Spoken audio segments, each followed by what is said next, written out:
Hello, welcome back to the Split Decision Podcast. My name's Austin, And I'm Jacob, and today we're going to be talking about Trump's cabinet picks. and this is our second time recording this episode because we've already recorded it once. Yeah, we had And the whole 30-minute episode of Auto-Tune was turned on. It sounded like aliens talking. So and if the auto tune wasn't in there, it was honestly a good episode.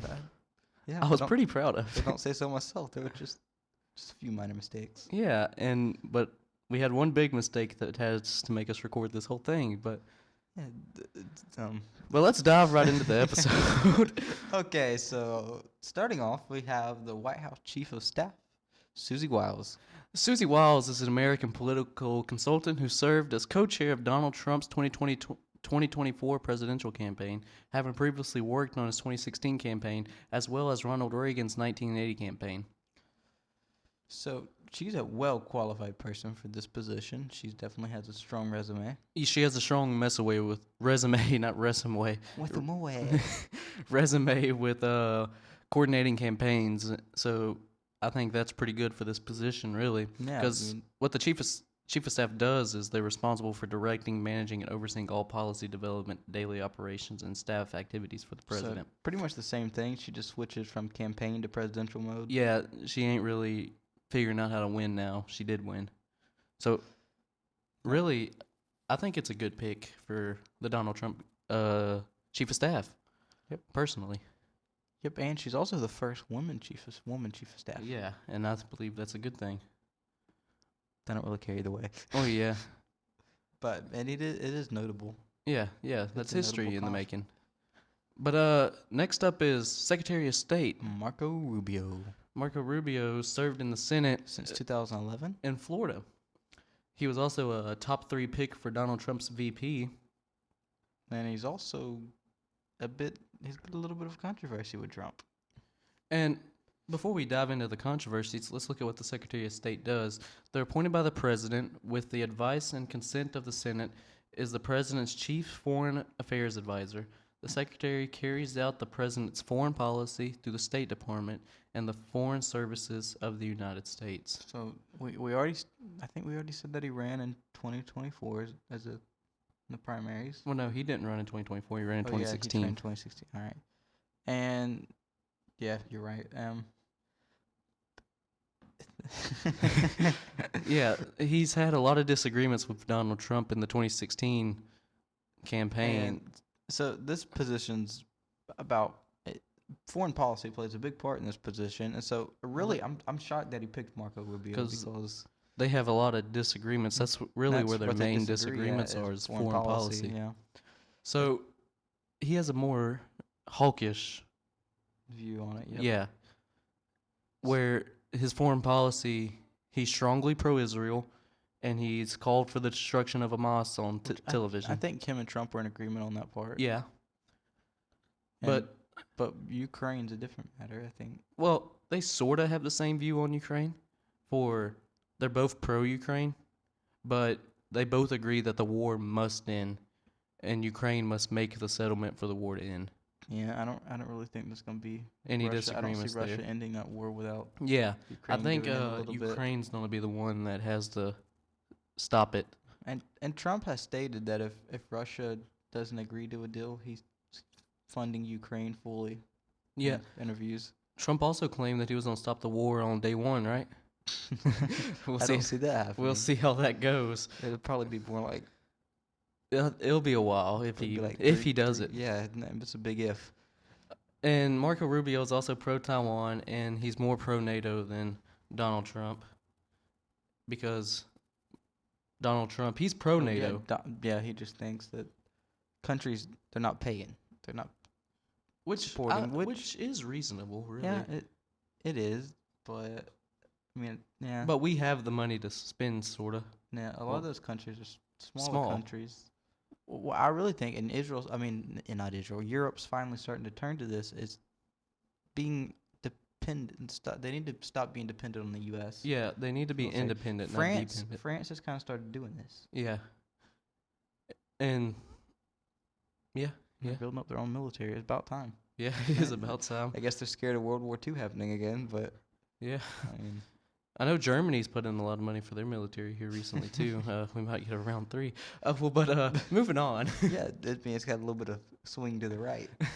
Not that far right, but Moving on to the Attorney General, probably the most is the most controversial. Yeah, there ain't no if probably to it. about it. The most controversial cabinet pick for the Attorney General was Matt Gaetz, Mm-hmm. and what the His resume includes being a far-right extremist, part of the House Freedom Caucus. He was Florida's representative from 2017 to 2024. and he resigned like a week ago. Yeah, well, he resigned right before those ethics reports came out. Yeah, which we'll dive into that in a few moments. But given a little background on Matt Gaetz, he was one of the 8 Republicans who led to oust McCarthy, and he really led. Yeah, he led it. He was a strong contender in that. He was pretty much the reason McCarthy got ousted. But let's look at what the Attorney General does. They represent the United States in legal matters generally and gives advice and opinions to the President and to the heads of the executive departments of the government. When so requested, in matters of exceptional gravity or importance, the Attorney General appears in the person before the Supreme Court. So, going back to the House Ethics Committee. yeah, that's where we need to dive back into this. This is where the most of us, apart from having extremist ideas, this is where a person who has SA charges, correct? I don't know if he's had charges, but or accused. He was accused. You don't want to get defamation. Well, yeah, he was accused. I apologize. He was accused. He was accused for paying 2 women for intimate relationships, and he has SA allegations. Yeah, they testified in court. Yeah. I want to say. So, and a person also, one of those women that testified this also claimed that they saw him with a 17-year-old girl. Yeah. Yeah.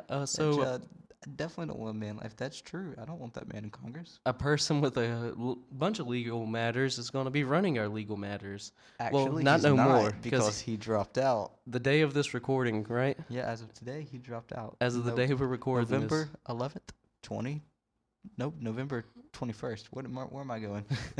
Yeah, it's November 21st, 2024. It's the 11th month. That's the 11th month. That's why it's 11/11. But make a wish. Not. But so no. a person with a bunch of legal matters was nominated to guide our legal matters, but has now resigned, which I personally am glad of, and I think that was probably Trump's worst pick. Definitely, and yep. Yeah. Next up is the Deputy Attorney General, Todd Blanche. Yep. I think Tom Blanche. Probably should have looked it up. Yeah, but how to pronounce it. So. And that's fine. Oh well. I doubt he watches this, because we barely have anyone watching us, and that's okay. But Co-porter Austin. What the Deputy Attorney General does, they advise and assist the Attorney General in formulating and implementing departmental policies and programs, and in providing overall supervisions and direction to all organizations, units of the department. He's formally represented Trump in court too. Yep. So no surprise with that pick right there, because he's very much on Trump's side. So yeah, I think that was a good pick for Trump. Moving on is the HHS Secretary. Or RFK. Human Health Secretary. Human Health Services, something like that. Something around that sort. Human Health Services, I want to say. Yeah, we'll go with that. Look that up. We should probably look things up a lot more before we do this. Let's look it up right now. now. While he's looking that up, so he's an environmental lawyer. He's had found success in that. Department of Human Health and Services. So we was pretty close. We I was just close. missed the We N. was off. We missed the N. Big N. What a what a took the whole shame. thing down. People were dead wrong on that. But RFK Jr. is an environmental lawyer. He ran for president as a Democrat, dropped out, and then ran as an independent. This is in 2024. 2024. And yeah, he endorsed Trump. But which is previously, he consistently he bashed Trump and Biden, but Mhm. he bashed Trump on COVID mainly, and then he endorsed him. He ran as a third voice, as a non-mainstream, and then turns around and joins the mainstream. joins the mainstream. Yeah. It's kind of ironic. Yeah. I mean, he was polling good for a third party candidate. Yeah, Early on, he was polling between thir- the average was between 10 and 20. 10 It's and about 20. 13%, I think Yeah. it was. He was that's good for a third party But, candidate. however, and Yeah, this is what made him switch, I guess, as he got closer, it kind of dropped down to like 3%. 3, 4, 5, somewhere Yeah, I in don't there. think it. I don't think it was. Yeah, I that don't high. think he even got 5. It was like 3. So yeah, but in the media, RFK Jr. is referred to as an Commonly, yeah, as an anti-vaxxer. anti-vaxxer, which he has stated, and this is important. He's said that he will not touch the vaccines. So Which I believe is a good thing. yeah, definitely. Yeah. He's a very scandalous person, though, having multiple scandals. Um, Jacob, would you like to explain some of have- these scandals? Multiple scandals against him, including some during while he was running his campaign. Multiple essay scandals. Yeah. And then there was another one of him eating a dog, but he said it was a goat. He blamed gender dysphoria on chemicals in the environment, kind of like Alex Jones and they're turning the frogs gay. I don't like 'em putting chemicals in the water that turn the You know? freaking frogs You know? gay. He might be right. Nah. No. Admitted to and he also admitted to dumping a dead bear in Central Park, which Like he was accused of or somebody. I don't even think they said it was him. They just said somebody dumped a bear, and he just like straight up admitted he did it. Like he was all proud of that. and then last but not least of these scandals, there's probably just- multiple this others isn't- we just didn't write down. This isn't really a scandal, but Well- I mean it's kind of important to note. Yeah, this ain't a scandal. This is just something about the dude who's going to be a part of our human health and services. He claimed a worm ate part of his brain. But aside from all that, he's He's an interesting he's dude. an interesting guy. If he follows through, because he wants to reform the. I think did he want to get rid of the FDA or? He said he was going to change the FDA Yeah. and like kick out a lot of I people. really hope he follows through with that. That's one because thing I hope he does. It's about time America caught up with Europe and Yeah. all the other first world countries and Because look at the stuff that's in our food. What was we talking about earlier? Fruit Yeah, roll-ups. the Fruit Loops, the cereal. Fruit I Loops. think that was one thing he went viral. Just recently posted about why Canada's list of Fruit Loop ingredients is so short compared to the U.S.'s. You know, because we gotta have that red 40 Yeah, it's and that it's good for us. and that other a bunch of dyes and junk. You know, you can't live without. It's bad for all the other countries, but it's good for Americans. Red 40 is, you know that. Yeah, you know, it just makes it that much better. It makes us really good at. It gets us that eagle screech. But yeah, he an interesting dude who has some good ideas, but some wacko ideas too. We could say. If he follows through on the FDA thing, I'll I'll like probably him. be really happy. That's if he That's a- follows through. Yeah, there's a lot of ifs for these candidates. Because they all say a It's- lot of stuff, but when they get in there, they don't do anything. Next up is the UN ambassador, Elise Stefanik. So, the UN ambassador is just straight up a representative to the United Yeah, Nations. I mean, pretty self-explanatory in Yeah. the title there. I had a bad voice crack there. I'm gonna Yeah, ignore but that. it's okay. She was a representative in New York since 2015. She is An an election, election denier. yeah. Yeah, and she That's supported. controversial. And big thing, she supported the lawsuit to overthrow the 2020 election. So she, Has definitely been in the Trump camp for a I while. understand why Trump picked her, but do I like her as my UN ambassador? Not really. But I mean, the UN ambassador. Yeah, they don't- It doesn't really matter. But it She kind does- of, it still does though, because they kind of represent us in front of all the I other mean, well, nations. I take that back. It does Yeah. matter, but compared to some of these picks, not as much. Yeah, not as much. I don't really like that pick too much personally. But it's definitely not the worst pick. Yeah, we still got Matt Gaetz and someone else who's about to come up, but not this Not- guy. The borders are Tom Hammond. This is a position where you don't have to get voted on by the Senate. The president just appoints you. Yeah. That I mean, he worked under Obama, under Trump's first term, both in the immigration departments. I think he said that he worked under 8 presidents, I believe, starting with Ronald Reagan, I believe. I could be completely wrong on that. I believe he worked with 8 presidents, though, from what he said. But yeah, he's got some extremist views. Yeah, when it he comes does. He might even be more farther to the right on this issue than Trump is. I think he is really. I really do think that he's more extreme than Donald Trump on the border. He's going to do, I think he's going to secure the border, but I think he might be too wacko and might overdo the border in reality. Ain't nobody into the border. Ain't nobody come to No. America. And I think it's a good pick, but can also be a very bad pick, personally. Yeah, It matters how he handles it. That's it's- really with a lot of these people. yeah, but that one in particular, it's got That's a a high big one. ceiling and it's got a really low ceiling with that pick. It'll be interesting. It'll be interesting. All right, now next up is the Defense Secretary, Another controversial one. Pete Hegseth, and Pete Hegseth is a former Fox News host. great resume. I mean, that's important. Yeah, you got to be a Fox News host. Yeah, It's a big thing. be in charge of our military. There's two Fox News people On that we'll this be list, talking yeah. about. Yeah. But I mean, he was a National Guard officer. let's look at what the Defense Secretary does. They're responsible for policy development, planning, resource management, and program evaluation. So, He currently has an essay accusation against him, from a woman from California. which This I don't know if this one holds as much weight as the Matt Gaetz one. No, the Matt Gaetz one is a little bit more serious. because Mike Johnson still won't even release the files, and I think they got leaked, didn't they? Like yeah, a hacker. Yeah. Yeah. So this is an interesting pick. I'm not a personal fan of this pick. I think he wrote books on the subject of the wokeification of the military or something like that. I think that's kind of why Trump picked him. You know, we'll be diving into a book in a few minutes.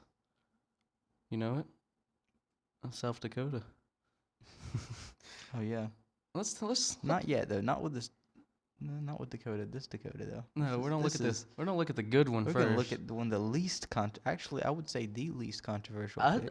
I'd go as far as saying the least controversial person in American politics right now. I don't know if I'd go that far, but Well, yeah, actually, I would because me and you both Yeah, had Phil laptops. Scott got that. We both had laptops going, both digging yeah. into this. we tried to find something scandalous he did.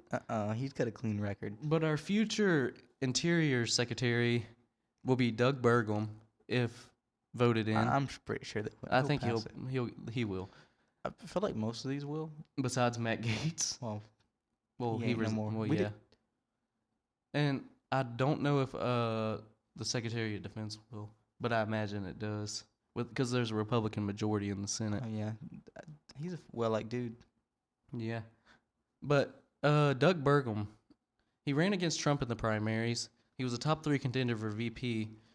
And what he'll be doing if he is selected for Interior Secretary is oversees the path for U.S. energy and all that stuff. And he has said that he would oversee the path for U.S. energy dominance and AI superiority. Yeah.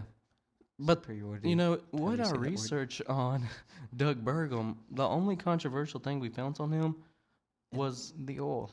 that environmental groups don't like him. Yeah. But I don't know. Understandable. I don't know what you really expect from a governor from North Dakota. Their personality's based off oil. But next on the list is the Kristi controversial Noem. Dakota. South Chris- Dakota's governor. Kristi Noem. She is going to be chosen for Homeland Security. And what the Department of Homeland Security does is they work to improve the security of the United States. Works includes customs, border, and immigration enforcement, emergency response to national and man-made disasters, anti-terrorism work, and cybersecurity. So, as we stated, she's the governor of South Dakota. She so she was in the running for VP until her book came out. This is what really And this- chopped her off from this is what becoming we was the talking about VP pick, earlier. from becoming a top VP pick was She killed her dog. yeah, because it quote had an aggressive personality, which definitely a good reason, huh? And she you said say? that, Would you yeah, kill your that- dog for that reason? I personally wouldn't, but she said that she was hoping it'd calm it down, and it really did calm it down. If you want your dog to calm down, I guess you kill it. That's one way. But the sad thing is, this is one of the least Controversial things on this whole list. well. this This is tame compared to yeah, some of those tamed people tamed like to Matt RFK. Gaetz and RFK. RFK is just wild. And who's the defense secretary's name? Let's Pete Hegseth. Pete. He's another. I think he's more controversial than her. Yeah. She's really. This list is kind of controversial, really. It's Trump. What do you expect? Yeah, he has 78 felony charges. But 78 or 34? I don't know. That was 34. I thought it was 78. I don't know. Somewhere. Oh well. He has a lot of felony It's charges. in the double digits. But Wait. next up is Director of National Intelligence. Tulsi Gabbard. She's interesting too. Yeah. All these are interesting. Yeah, really. But what the Director of National Intelligence does is they serve as the head of the U.S. intelligence community, overseeing and directing the implementations of national intelligence program and acting as the principal advisor to the President, the National Security Council, and the Homeland Security Council for intelligence matters. So she originally was she served as a Democrat in Hawaii as a representative from 2019 to 2021. And here recently, she switched to the Republican Party. Yeah, but she ran in 2020. Yeah, as a she ran in Democrat. 2020 as a Democrat for Had a president. strong showing in the debate. Yeah. It was the Democrat Party. Never got nowhere. Bernie Sanders had a strong showing. Yeah, that's another very controversial thing, and we're about to go on a rabbit hole. But there's a lot of stuff that you can look in at the 2016 and 2020 debate with Bernie. If you really look at it, it seems And a lot of people didn't want Bernie to Forget win. about the general election, but you can have your opinion on that. But the primaries for Democrats are always a bit iffy. Yeah. I mean, especially look at this one. They didn't even get to vote on there. Yeah. Real controversial, really, really. All right, and then so she was a part of the National Guard while she was in Congress, I think. Yeah, she was a National Guard while she was in Congress. That's pretty cool. I believe that's very cool, really. But the reason she's controversial for this is because she's anti-war. Mm-hmm. And most notably, Nikki Haley. Out of all the attacked her for people, this, the neocon herself. accused her of being a Russian sympathizer, a Iranian sympathizer, A Chinese a sympathizer. Chinese sympathizer. Yeah, I mean, A sympathizer to all Which- of our enemies. which I think Nikki Haley's just a little hurt that she didn't get picked as a cabinet position. She didn't get her UN ambassador spot back. Yeah. But didn't she resign from that? I don't know. I think she resigned from it. Oh well. That's yeah. Next up is the Secretary of Energy, Chris Wright. So he's responsible for managing the United States nuclear weapons programs and carrying out the energy policy. So he pushes also like Doug Burgum for U.S. energy dominance. Yeah.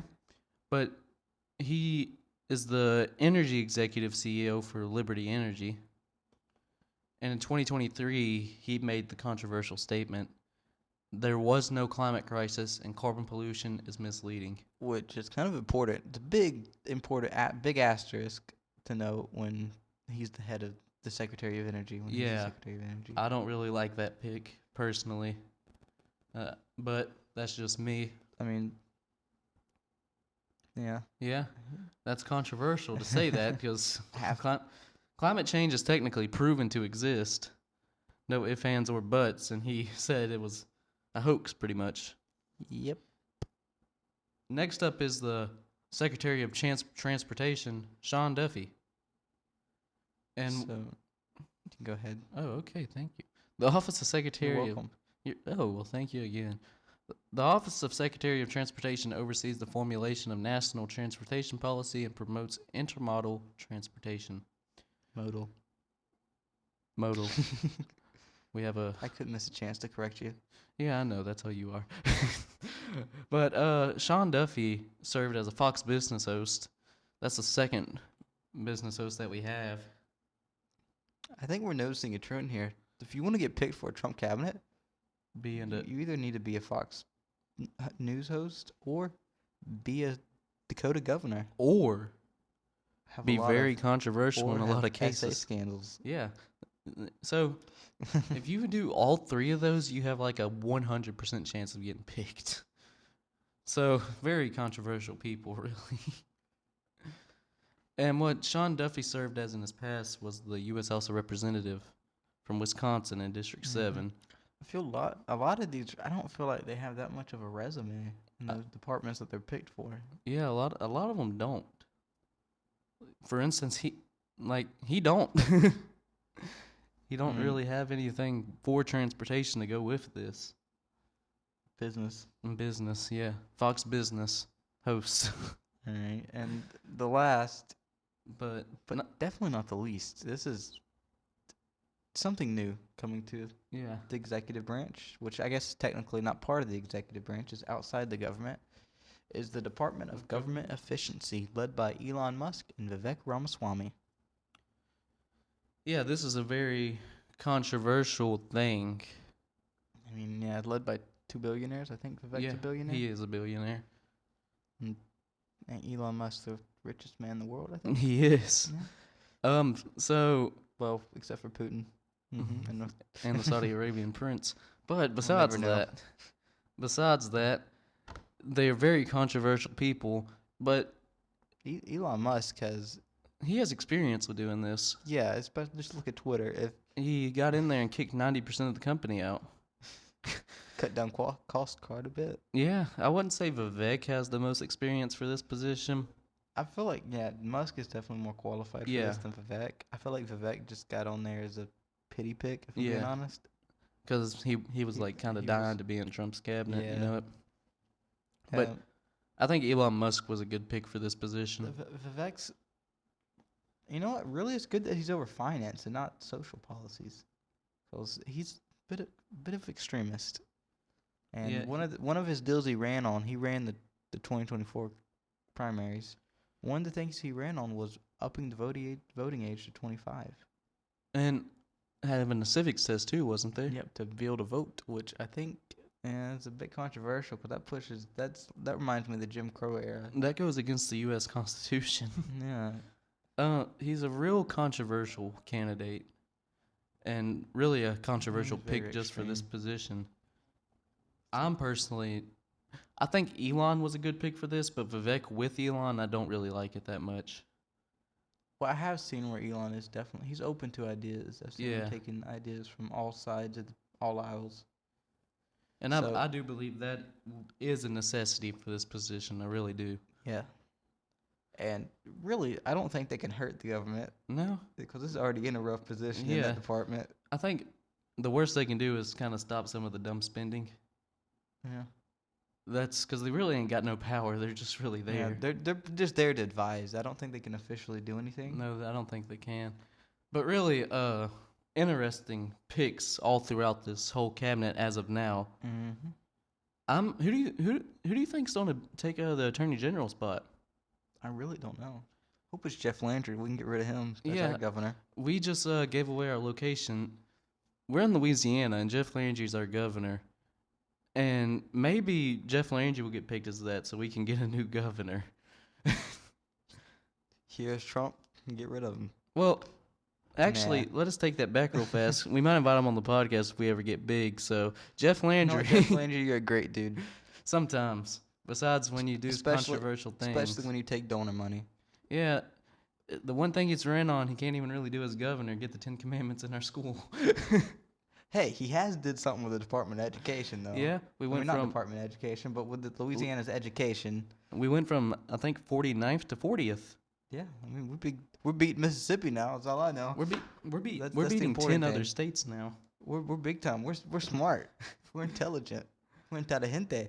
But really, this is all interesting picks throughout this whole thing. Who's your favorite and least favorite picks? I think Marco Rubio is my favorite out of all these, because I'm really, I want to see what he's gonna do. I think my favorite is I like his foreign policy. my favorite's Doug. I think Doug Burgum has the Doug's a solid choice. Doug is Doug. Doug's Doug. There's Doug's really Doug is Doug. really no way of explaining Doug besides Doug. Yeah, no, he's. Yep. And who's your least favorite? Or can we do we like- even need to I have feel this like Matt Gaetz conversation? is self-explanatory. I think everybody could unanimously agree. Not everybody.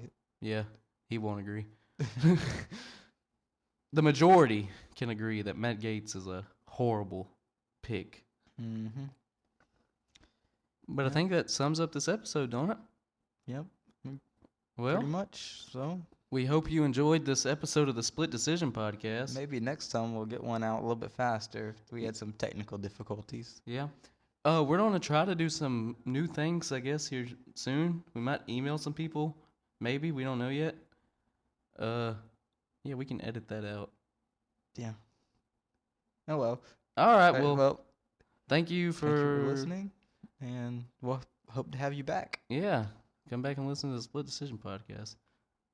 Even if you're not listening to it, just put some earplugs in and let it play so we can let get, it play. So we can get You don't big. have to listen to it. Just let it play. Yeah, come on, please, Turn the guys. volume down. All right, that sums up our episode 2 of the Split Decision Podcast.